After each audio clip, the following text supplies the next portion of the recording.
Halo semua, kali ini kita akan membahas tentang interpersonal metafunction. Kita akan mulai dari hal yang sederhana. Mengapa kita berkomunikasi? Kalau kita pikir tujuan utama kita berkomunikasi itu bukan hanya untuk memberi informasi, tapi juga untuk berinteraksi dengan orang lain. Bahasa itu seperti alat tukar. Kadang kita menukar informasi, misalnya saya memberi informasi, Jakarta ibu kota Indonesia. Kadang kita menukar bantuan atau jasa. Misalnya, mahasiswa berkata, Pak, boleh pinjam charger? Nah, ini bentuknya pertanyaan ya. Boleh pinjam charger? Ini bentuknya pertanyaan. Tapi sebenarnya maksudnya adalah meminta bantuan, yaitu mau pinjam charger. Nah, selain itu, lewat bahasa, kita juga menunjukkan sikap atau pendirian. Contohnya, saya setuju dengan pendapatmu. Ini bukan informasi baru, tapi lebih ke sikap yang kita tunjukkan, menegosiasikan makna. Jadi kalau kita lihat contoh di bawah, apakah Anda bisa merekomendasikan beberapa buku bagus? Nah, ini secara bentuk itu pertanyaan, tapi secara fungsi dia adalah permintaan sopan. Jadi yang perlu kita ingat, bahasa itu tidak sekedar soal isi kalimat, tapi juga soal hubungan sosial yang dibangun lewat kalimat itu. Coba kita perhatikan tabel ini. Ada dua hal yang bisa kita tukar lewat bahasa. Yang pertama itu informasi, kemudian jasa atau barang. Nah, lalu penutur bisa dalam posisi memberi atau meminta. Kalau yang ditukar adalah informasi, kita bisa memberi informasi. Contohnya, Jakarta, ibu kota Indonesia. Atau kita bisa meminta informasi. Contohnya, apa ibu kota Indonesia? Kita bisa memberi jasa. Contohnya, saya akan membantu mengerjakan PR. Atau kita, contohnya, tolong ambilkan buku itu. Nah, dengan tabel sederhana ini, kita bisa melihat bahwa semua percakapan manusia sebenarnya mengikuti pola empat kotak ini. Jadi, kalau kita bicara, kita selalu sedang berada di salah satu posisi ini.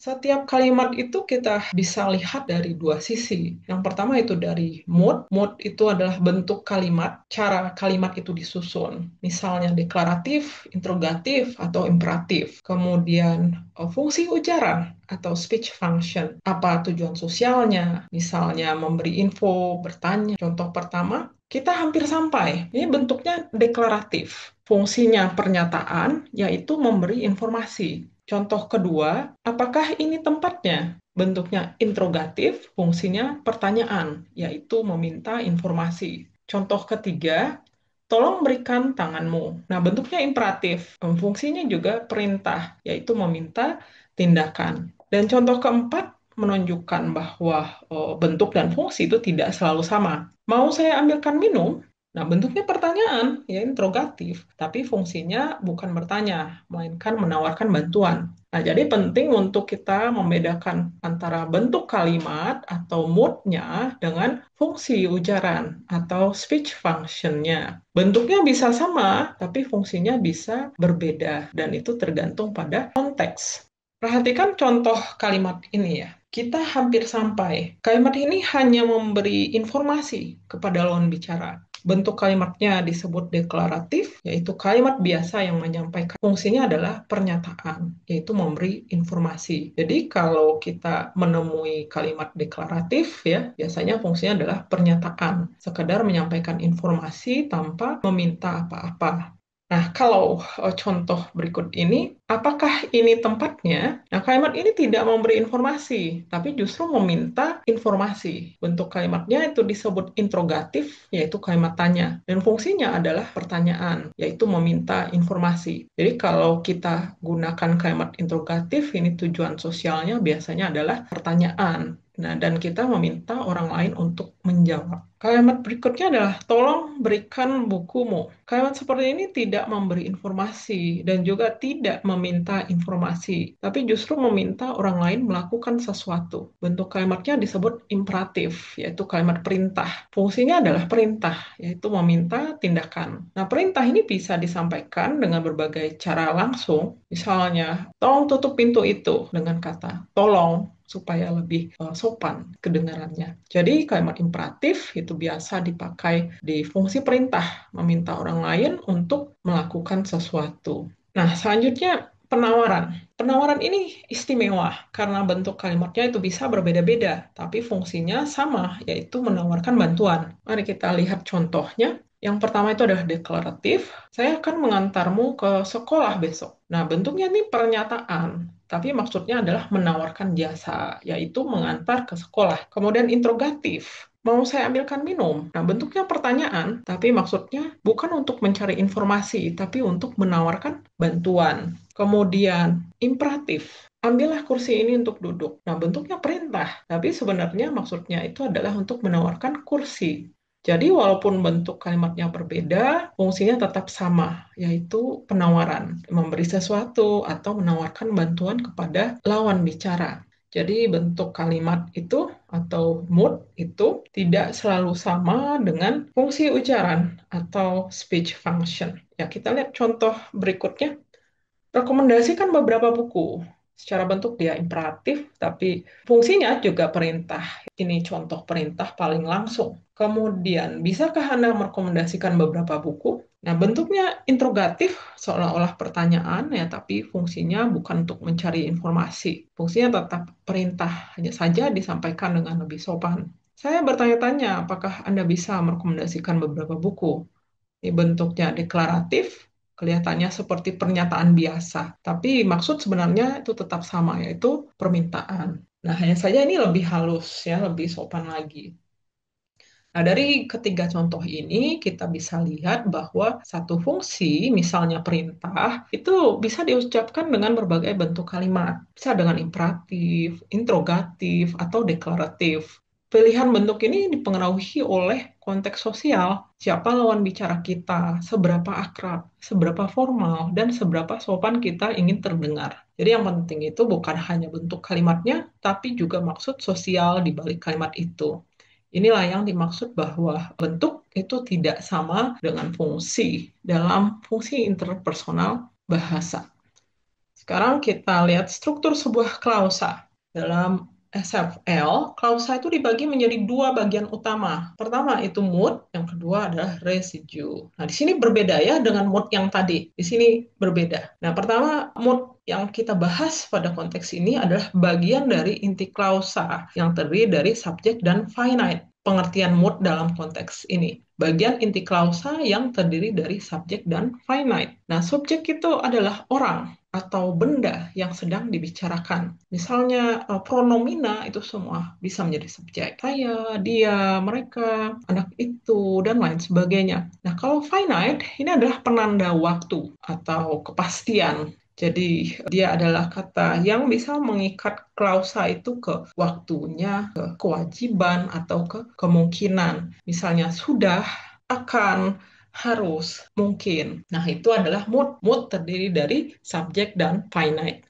Nah, kemudian yang kedua adalah residue. Nah, residue ini ada juga bagian-bagiannya. Residue ini adalah sisa klausa yang melengkapi makna. Dia terdiri dari tiga unsur. Yang pertama adalah predikator. Predikator itu adalah kata kerja utamanya atau prosesnya. Misalnya makan, membaca, menonton. Kemudian komplement. Nah, komplement ini adalah partisipan. Ini adalah peserta lain yang melengkapi proses. Misalnya nasi goreng, buku itu, film baru. Kemudian pronomina pun bisa menjadi komplimen atau menjadi partisipan. Kemudian yang terakhir tuh keterangan ya atau ejang. Ini adalah informasi tambahan tentang waktu, tempat, cara. Bisa kemarin, di rumah, dengan cepat. Jadi singkatnya, sebuah klausa terdiri dari mood, itu adalah intinya, dan terdiri dari residue, yaitu sisa klausanya. Nah, mood terdiri dari subjek dan finite. Nah, itu penting sekali. Mood terdiri dari subjek dan finite. Kemudian residue ini adalah isi tambahan yang terdiri dari predikator, komplement, dan keterangan. Nah, dengan membedakan mood dan residue, kita bisa lebih mudah menganalisis bagaimana sebuah kalimat itu dipakai dalam interaksi. Dan mana bagian inti yang bisa diperdebatkan, dan mana bagian isi yang memberi informasi tambahan. Berikut ini beberapa contoh klausa deklaratif, interrogatif, dan imperatif. Ayo kita membahasnya satu persatu. Yang pertama adalah pernyataan atau deklaratif. Kalimat deklaratif itu dipakai untuk memberi informasi. Polanya sederhana ya, subjek dan finite. Contohnya dia sudah makan. Kedua itu adalah interrogatif ya atau tidak. Ini kalau kita ingin menanyakan sesuatu yang jawabannya itu hanya ya atau tidak, kita pakai interrogatif jenis ini. Polanya apakah plus subjek plus finite. Contohnya, apakah dia sudah makan? Yang ketiga ini adalah interrogatif polar varian ya. Ini sedikit berbeda. Polanya dimulai dengan finite-nya dulu, baru subjek. Biasanya dipakai untuk menekankan sesuatu. Sudah dia makan. Kemudian selanjutnya adalah interrogatif WH, question ya. Kalau kita ingin informasi yang lebih detail, kita pakai interrogatif WH. Polanya adalah WH word, subject plus finite. Kalau kita mau menggunakan ini, WH itu adalah kata tanya. Bisa apa, siapa, kapan, di mana, mengapa, bagaimana. Nah, contohnya, mengapa dia belum datang? Yang terakhir adalah imperatif. Imperatif ini dipakai untuk memberikan perintah atau larangan. Polanya itu adalah finite, subjeknya itu tersirat biasanya. Karena kalau kita memberikan perintah, kita memberikan perintah itu kepada orang kedua. Orang kedua itu adalah kamu. Dan biasanya kita sudah tahu siapa yang kita perintah, sehingga subjek itu tidak perlu kita nyatakan karena kita sudah tahu. Jadi subjeknya tersirat. Contohnya, tutup pintu itu atau jangan pergi sekarang. Bagaimana menganalisis klausa dengan berfokus pada mood dan residu? Nah, kita akan melihat tiga jenis kalimat di sini ya. Ada pernyataan deklaratif, ya, pertanyaan interrogatif, dan perintah imperatif. Lengkap dengan pola, contoh kalimat, dan analisisnya. Nah, sebelum kita masuk ke masing-masing kalimat, silakan lihat tabel ini. Kolom pertama itu menunjukkan jenis kalimat, kolom kedua menunjukkan pola susunan, yaitu kombinasi mood dan residu. Kolom ketiga adalah contoh kalimat nyata, kolom keempat adalah analisis mood dan residu untuk setiap kalimat. Nah, untuk mempermudah, kita akan bahas satu persatu. Yang pertama itu adalah kalimat deklaratif yang digunakan untuk menyatakan sesuatu. Polanya di sini adalah subjek finite residue, ya, subjek plus finite plus residue. Dia sudah makan nasi goreng di rumah kemarin. Nah, ini contoh kalimatnya. Mari kita analisis mood dan residunya. Mood, seperti yang kita ketahui, terdiri dari subjek dan finite. Maka mood pada kalimat ini adalah subjek dia dan finite sudah. Residunya adalah predikator, dalam hal ini makan, partisipannya adalah nasi goreng, dan keterangannya adalah di rumah kemarin. Ini keterangannya ada keterangan tempat, yaitu di rumah, dan keterangan waktu kemarin. Nah, kemudian kalimat kedua itu adalah interrogatif, digunakan untuk bertanya. Nah, pada konteks ini polanya finite subject residue. Finite subject residue. Nah, contohnya, sudah dia makan nasi goreng di rumah kemarin. Nah, kita analisis mood dan residunya. Mood di sini adalah finite subject, ya, susunannya finite subject karena katanya sudah itu berada di awal klausa, baru diikuti oleh subjek dia. Nah, residunya di sini adalah predikator makan, partisipannya nasi goreng, keterangannya di rumah kemarin. Nah, kita perhatikan di sini bahwa ada pergeseran posisi finite yang mengubah pernyataan menjadi pertanyaan. Kalau yang pertama itu subjek finite, yang kedua itu adalah finite subject. Nah, ini mengubah pernyataan menjadi pertanyaan. Sejujurnya tetap sama menggunakan aksi dan konteks. Yang selanjutnya adalah kalimat imperatif, digunakan untuk memberi perintah atau permintaan. Polanya adalah subjek, tapi dalam hal ini subjeknya tersirat, kemudian residue. Karena biasanya subjek itu tidak disebutkan, seperti yang sudah dijelaskan tadi. Contohnya, tolong kerjakan tugas kelompok ini di kelas sekarang. Nah, kita lihat bahwa mood-nya terdiri dari subjek finite, ya, tapi subjeknya ini tersirat, finite-nya zero atau tidak ada. Kemudian residue-nya terdiri dari predikator, kerjakan partisipannya tugas kelompok ini, dan keterangannya di kelas sekarang. Jadi walaupun subjek dan finite itu tidak eksplisit, Residunya menunjukkan aksi yang harus dilakukan dan konteksnya.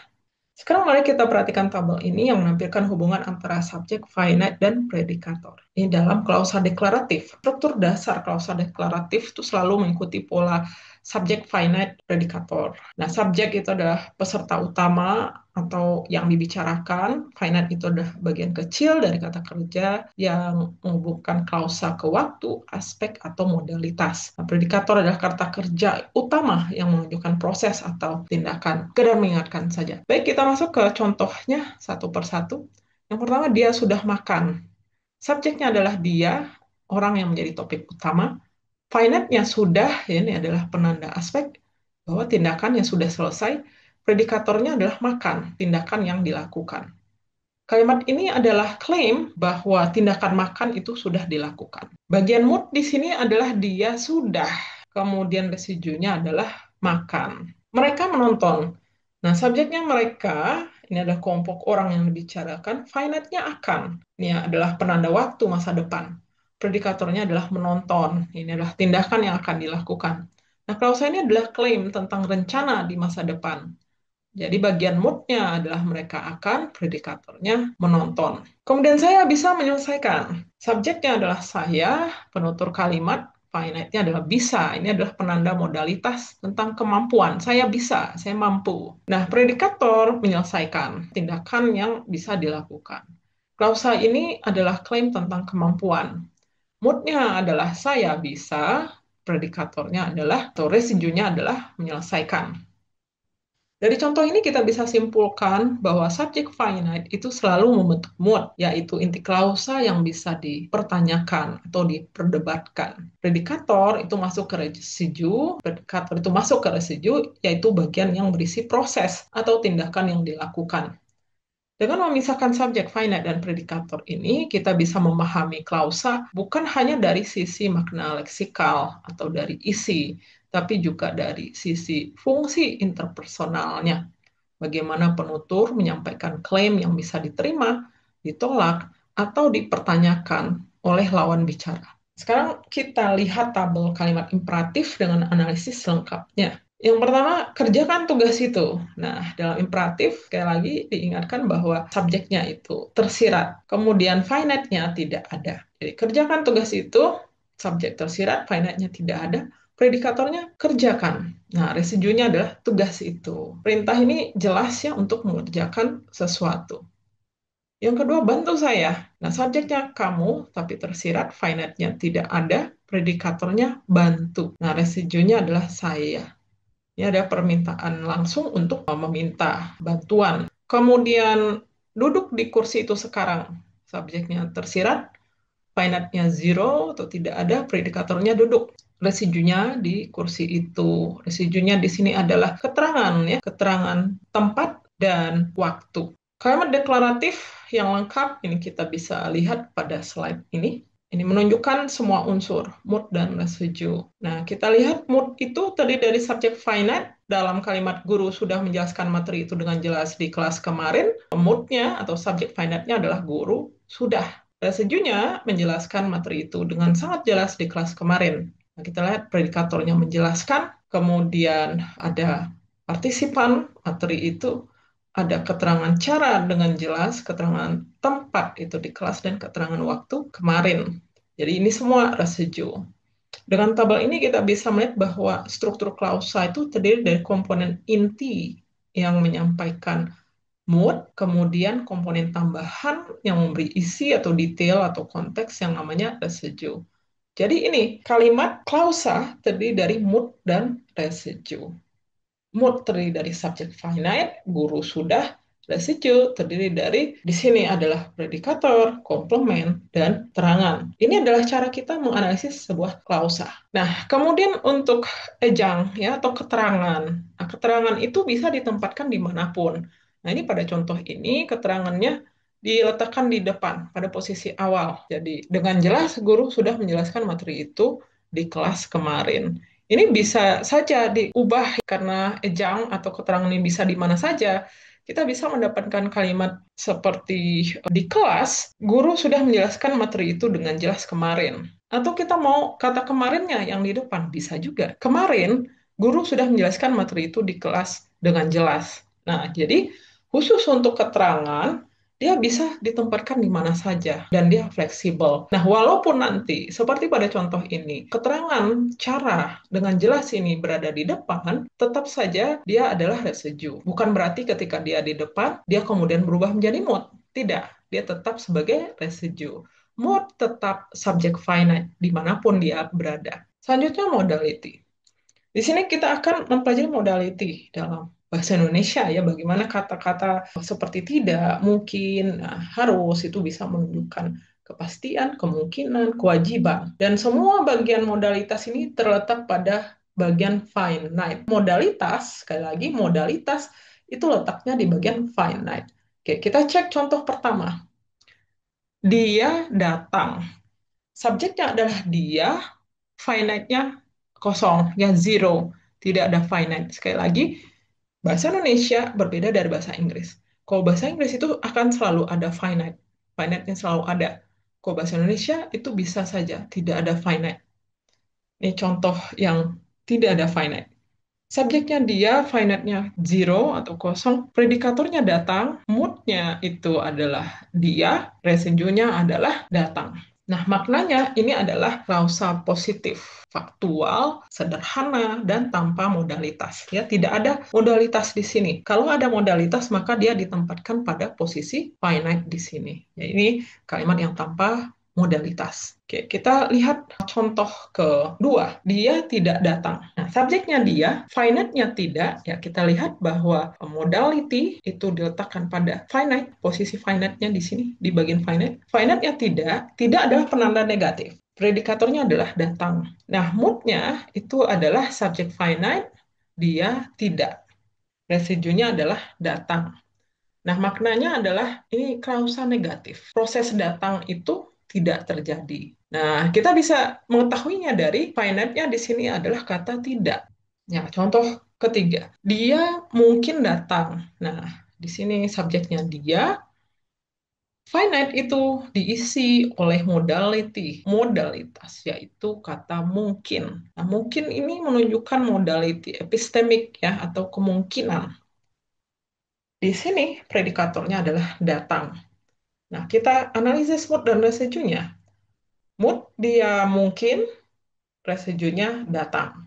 Nah, maknanya adalah ini adalah klausa positif ya, tapi belum tentu terjadi karena kita gunakan mungkin, kita gunakan modalitas mungkin. Kemudian yang terakhir, dia harus datang. Subjeknya dia, finite-nya harus. Nah, di sini harus itu adalah modalitas deontik, ini adalah modalitas kewajiban.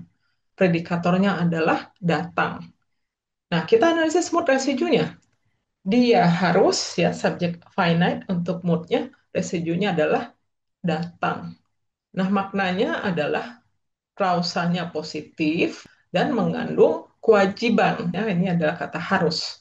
Jadi finite itu bisa kosong, bisa juga menandai negasi ataupun modalitas, kemungkinan atau kewajiban, ataupun juga kemampuan ya, seperti bisa misalnya. Jadi meskipun bahasa Indonesia tidak memiliki auxiliary, tapi fungsi interpersonal finite itu bisa juga terlihat dengan bentuk-bentuk ini. Bentuk finite seperti tidak, mungkin, harus, bisa, dan lain-lain ya. Nah, itu saja untuk materi kali ini.